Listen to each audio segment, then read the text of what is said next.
unfortunately, it's like the first thing that comes to my mind. When I was going into 5th grade in camp, there was a girl in our bunk who was all different. She looked different, you know. She like wore different kinds of clothes, and it was like her in the bunk, and then it was my friends, and the dynamics among my friends and me were great. It was like we were having fun and we all had each other, and then there was that girl, and you know, my friends and we would tease her because she was different, and that's what you do when someone's different, you tease them. But I remember we all got our license, and this girl, she couldn't get her license on her first try, and everyone kept like rubbing in her face like, oh, I could drive, I got my license, and she felt really bad about herself. And I think that people just don't have like the sensitivity sometimes to others when they don't have something that they have, and that we should be sensitive to other people when they don't have something that we might have and that they don't have.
I remember so vividly when I was in 5th grade. We had this friend who was a little bit different than us. She had like some type of physical like just difference, and it was like very apparent.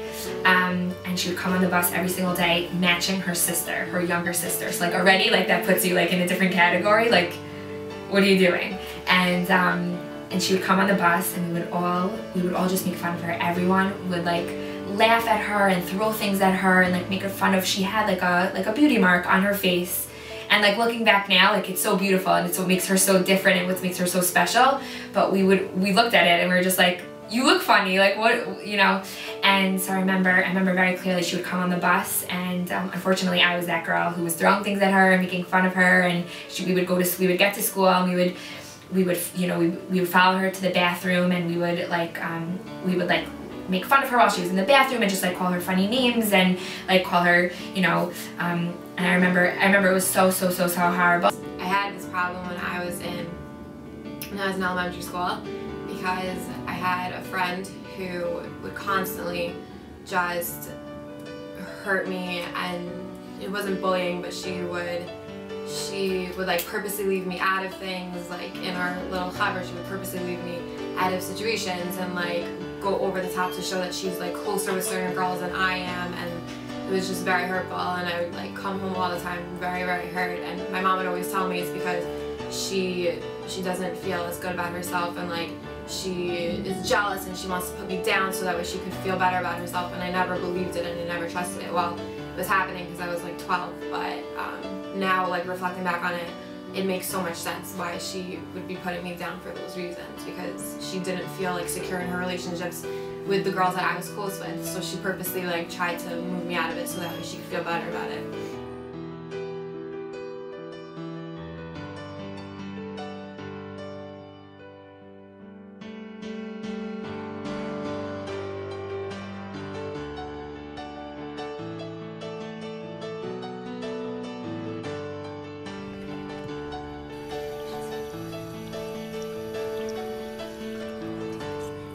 Oh, there she is. She's such a loser. I know. What a geek.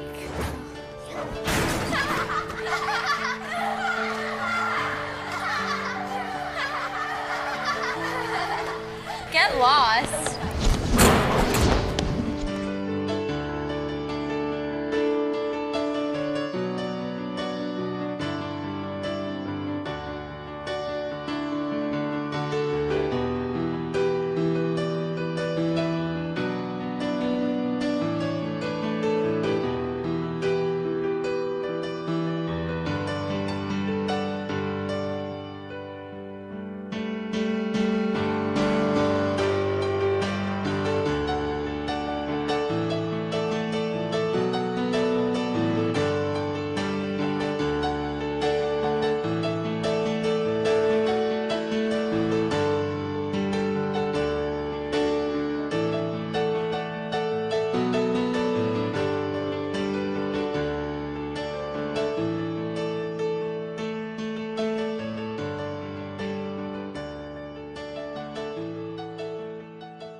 Cry to your mommy. Cry to your mommy.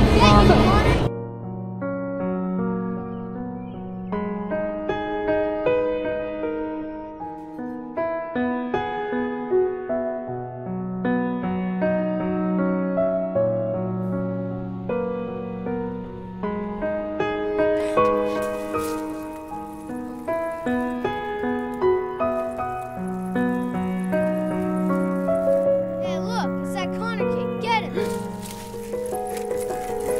We're gonna get you, Connor. Yeah, get him.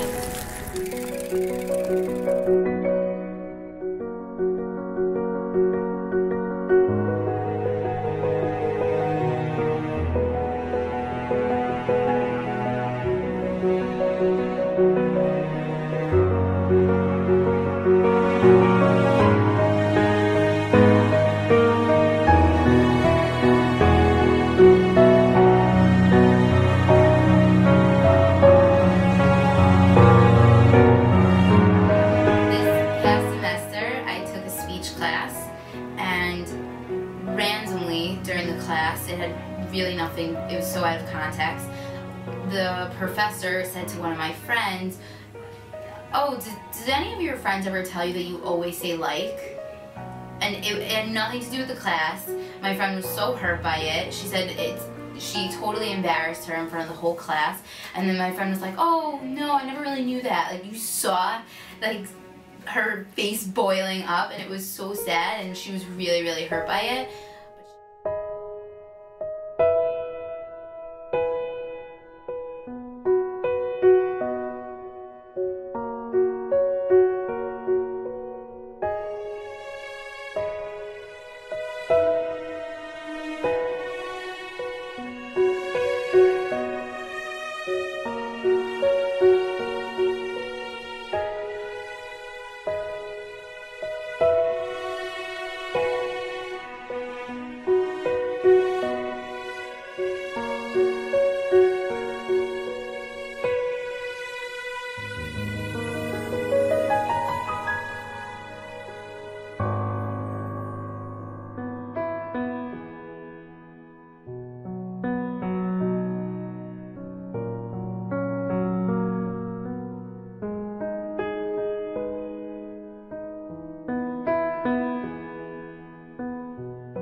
Miss Carolyn Kraft seriously needed to pluck her eyebrows.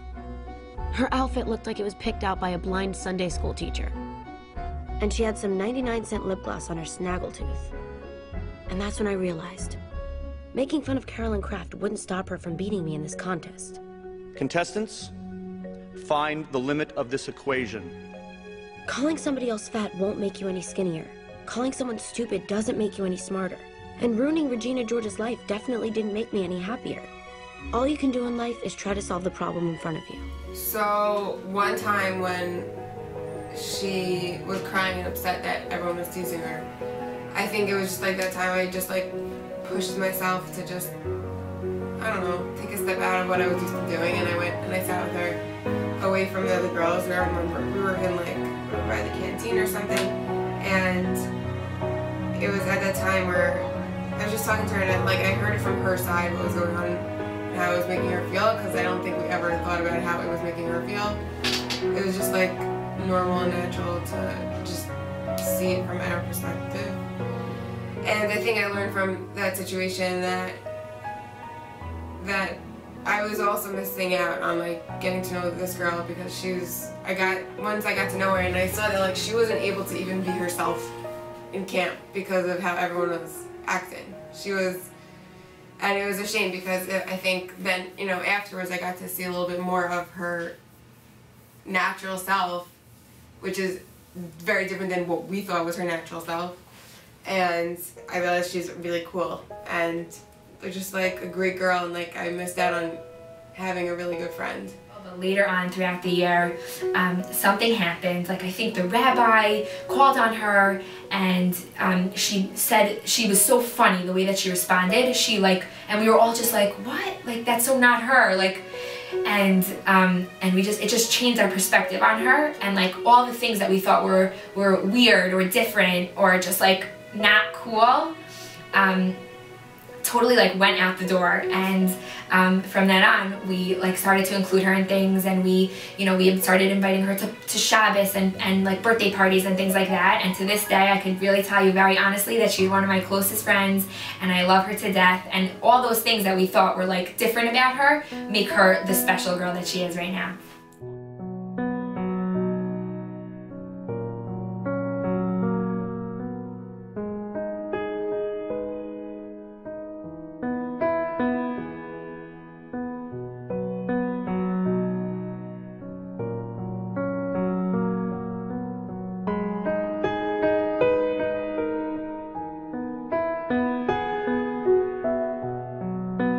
So our last summer in camp, we had a counselor who was like really fun, crazy, like the type of counselor that everyone wanted to be friends with and looked up to. And there was one girl in our bunk who was a little different than the rest of us. So the first night of camp, our counselor made us all sit around in a circle and have like a little bit of an icebreaker, which was like a little silly because we all knew each other. But she like ended up throughout the icebreaker making this girl like the focal point and making her like the funny one, and like kept highlighting her good attributes and kept like highlighting her stories and made her like the funny and cool one within that activity. And throughout the summer, like this girl became like the girl that everyone wanted to end up hanging out with, because like she was funny and she was always like the person that our counselor was hanging out with. And by the end of the summer, we all like loved her and always wanted to be hanging out with her. And like she even became like the focal point of our bunk sweatshirt. She was so funny, and it just goes to show that like because our counselor took initiative with this girl on the first night, it really changed this girl's summer for the rest of the time in camp, and changed ours as well. What do you see when you watch the news? When you turn on the radio? When you read the headlines? Hatred, poverty, war, crime, fear, depression, suicide, hopelessness, bullying. But you know what I see? I see people with amazing potential who've just lost their way and forgotten to believe in themselves. Stop recognizing the potential they have to affect real and positive change in this world. I see the small, barely detectable acts of kindness amidst the chaos. I see kindness and how it can change people, how it's most certainly changed me. This is the world I see.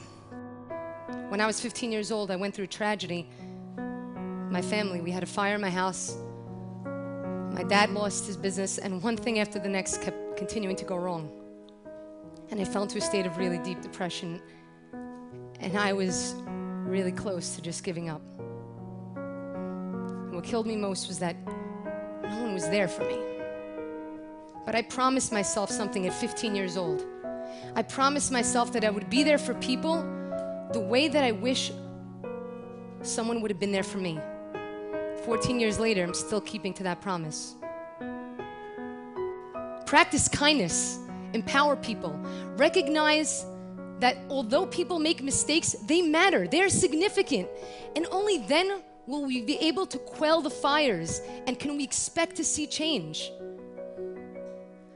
Some of you looking at this film, I'm sure have your own film going on, rolling through your head. Recalling instances in which someone gave you a lifeline of kindness. That's because it matters, and you know the significant role, not only that it's played in your life, but in the world at large. This is the world I see. And if you allow yourselves, this will be the world that you will see as well.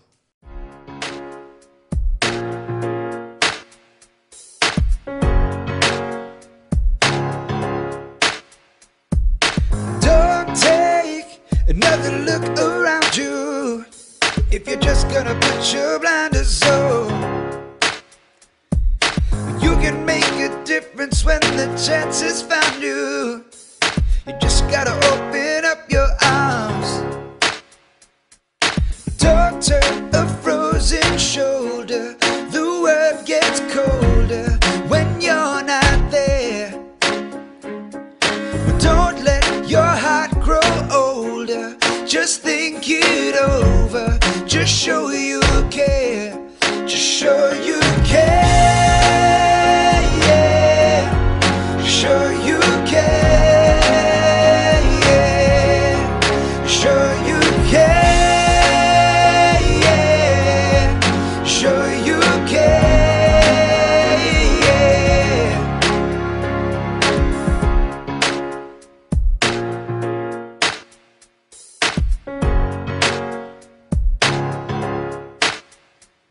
If I told you that in one moment you could catch someone else before they fall,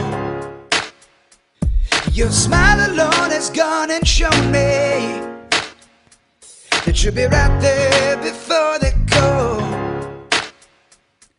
But don't turn a frozen shoulder. The world gets colder when you're not there.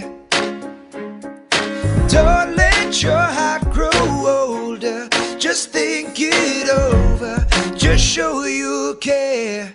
Just show you care.